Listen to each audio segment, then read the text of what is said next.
Apakah perkataan Yesus ketika Yesus mengatakan Eli, Eli lama sabachthani.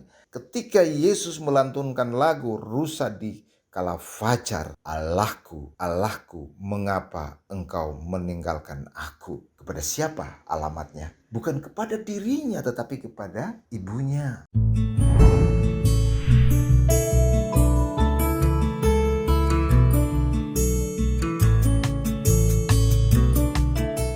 Masih dalam pengenalan akan Kristus, Yesus Tuhan, dialah Raja. Dialah yang dinubuatkan dalam Alkitab, berabad-abad dinubuatkan, dan Yesus adalah Sang Mesias, Juru Selamat. Ada rahasia yang tersembunyi dan mestinya kita akan mengetahui itu. Dalam kematian Yesus, ada ungkapan yang seringkali kita melihat atau kita mengartikan itu adalah suatu penderitaan Yesus. Ada bilang, Yesus sangat menderita. Coba kita lihat betapa dia menderita. Ya, ya kadang-kadang saya juga ketika saya belum paham dan banyak hal yang saya tidak pahami, saya melihat bahwa Yesus ternyata mengungkapkan kalimat itu, betapa dia sangat menderita. Apa yang Tuhan katakan ketika dia tergantung di kayu salib? Yang Yesus katakan dengan suara nyaring, Eli, Eli lama sabachthani. Artinya Allahku, Allahku, mengapa engkau meninggalkan aku? Ini adalah penderitaan Yesus. Saya juga memahami. Saya juga mengartikan itu seperti itu, penderitaan Yesus. Bahkan teman-teman saya pendeta ya memahami adalah betapa Yesus sangat menderita ketika disalib.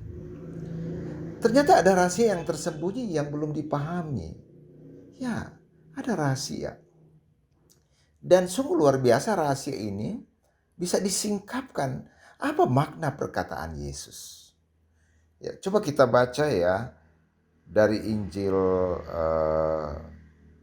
Matius ya, terkait dengan penderitaan Yesus menurut teman-teman saya, saudara-saudara saya, menurut pendeta saya. Ya, kita baca di dalam Injil Matius pasal yang ke-27 ayat 45 sampai 47. Saya akan baca bagi teman-teman semua. Mulai dari jam 12 kegelapan meliputi seluruh daerah itu sampai jam 3. Kira-kira jam 3 berserulah Yesus dengan suara nyaring. Eli, Eli lama sabachthani, artinya Allahku, Allahku, mengapa engkau meninggalkan aku? Mendengar perkataan itu, beberapa orang yang berdiri di situ berkata, ia memanggil Elia. Jadi ada beberapa pendapat. Jadi orang-orang yang di situ menganggap, dia lagi memanggil Elia. Ya, siapa tahu bisa memberikan pertolongan. Tetapi ada yang teologi terkini ya, masa kini yang ada sekarang ini mengatakan ini adalah ungkapan penderitaan Yesus. Dia menderita. Ungkapan penderitaan ini ya disampaikan kepada jemaat, bahkan semua kita memahami, mengerti bahwa inilah penderitaan Yesus yang sungguh luar biasa. Pertanyaan, apakah benar bahwa dia lagi menderita? Yes, mungkin secara badani kita lihat bahwa dia dipaku, ditikam ya, dan betul-betul merasa penderitaan. Ya, sebelum juga Tuhan dibawa di kayu salib ya, dibawa, diadili dan disalibkan, Tuhan berada di Taman Getsemani. Apakah, sekali lagi, apakah memang Tuhan itu menderita? Ini yang menjadi rahasia yang harus disingkapkan. Jadi apakah ini perkataan Yesus ketika Yesus mengatakan Eli, Eli lama sabachthani? Apakah Tuhan hanya menyampaikan atau mengumandangkan seperti itu saja? Atau ada hal-hal lain yang tersembunyi? Saya yakin setiap perkataan Yesus pasti ada, itulah firman. Perkataan Yesus itulah nubuatan. Perkataan Yesus itu adalah khotbah. Walaupun dalam kondisi penderitaan, saya yakin. Ya, saya yakin dan percaya. Dan apakah Anda juga percaya bahwa itu adalah ungkapan penderitaan? Mari kita baca. Ada kitab nubuatan tentang kematian dan penderitaan Yesus. Kita baca dari Mazmur 22 ayat 1 sampai 5. Ini adalah Mazmur Daud. Dan ini adalah pujian. Pujian, ini adalah pujian. Pujian ungkapan penderitaan. Jadi ini adalah pujian penghiburan. Seperti kalau ada orang mati, ya kita menghibur orang yang mati. Kita menghibur orang yang mengalami duka ya, bukan orang mati. Maksud saya begitu. Ketika orang mengalami duka berat karena kekasihnya meninggal, maka ini adalah lagu penghiburan. Ya, Anda tahu sebagai Kristiani Anda kan punya lagu-lagu penghiburan. Ketika ada yang meninggal, kita datang beribadah dan kita melantunkan pujian, pujian duka. Kepada siapa? Bukan kepada yang meninggal, tetapi pujian itu kepada orang yang masih hidup. Dan ini adalah ya, lagu ini adalah pujian ya. Pujian menguatkan. Jadi semacam menguatkan, pujian menguatkan, jangan lengah, jangan loyo, jangan bimbang bahwa Tuhan pasti akan bersama-sama. Ini pujian. Ya, ini Mazmur Daud ya. Saya akan bacakan bagi teman-teman Mazmur pasal yang ke-22 ayat 1 sampai 5. Untuk pemimpin biduan menurut lagu Rusa di kala fajar, Mazmur Daud. Allahku, Allahku, mengapa engkau meninggalkan aku? Aku berseru tetapi engkau tetap jauh dan tidak menolong aku. Allahku, aku berseru-berseru. Allahku, aku berseru-seru pada waktu siang, tetapi engkau tidak menjawab. Dan pada waktu malam, tetapi tidak juga aku tenang. Padahal engkaulah yang kudus, yang bersemayam di atas puji-pujian orang Israel.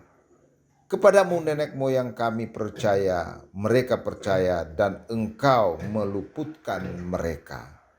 Kepadamu mereka berseru-seru dan mereka luput. Kepadamu mereka percaya dan mereka tidak mendapatkan malu.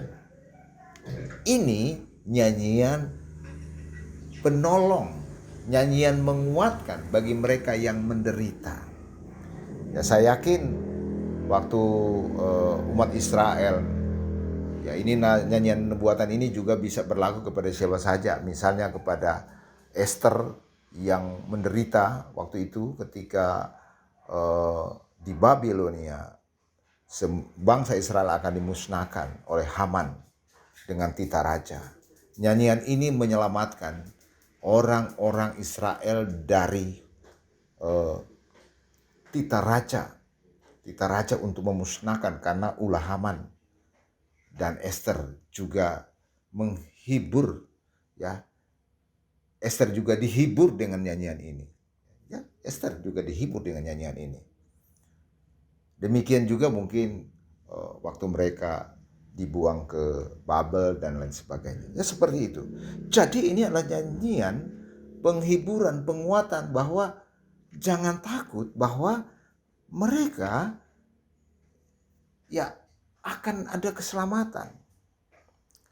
Ketika Yesus menyampaikan ini bukanlah ini adalah membuktikan bahwa dia menderita. Jadi bukan nyanyian penderitaan. Yesus tidak melantunkan bahwa dia lagi menderita, tetapi sebenarnya ini yang harus Anda ketahui. Rahasia ini yang Anda harus pahami.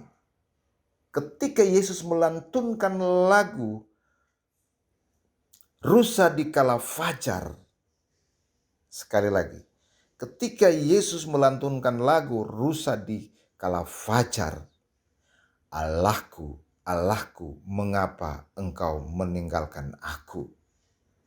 Kepada siapa alamatnya?